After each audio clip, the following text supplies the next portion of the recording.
Postural changes have varying effects on lumbar disc pressure at various positions.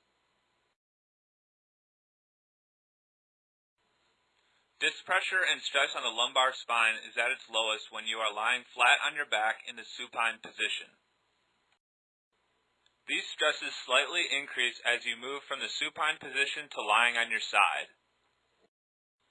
100 kilograms of pressure is measured on the disc of the lumbar spine when you are standing in the upright position.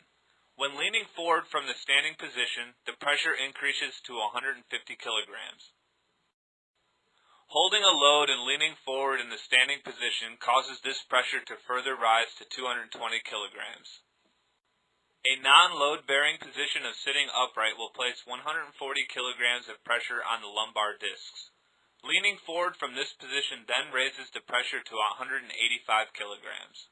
And finally, the highest pressure that is placed on the disc of the lumbar spine occurs when you are in the seated position and leaning forward while bearing weight. The idea is to hold this weight closer to the body to reduce the pressure being placed on the discs. Intradiscal pressures associated with the seated positions and postural changes have proven to be greater in comparison to the same position performed while standing. Factors which may contribute to pain or degeneration within the lumbar spine include lack of fitness, heavy lifting,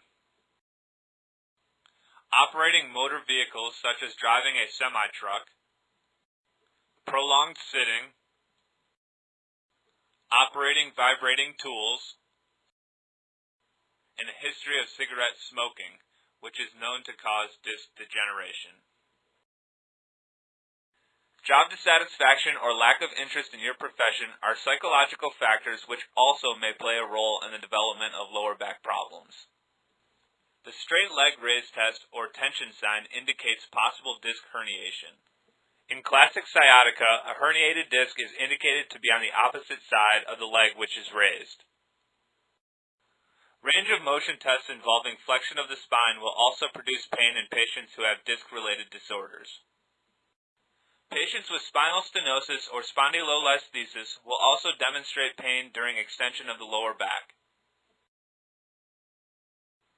The foraminal area of the spine decreases by 20% during extension.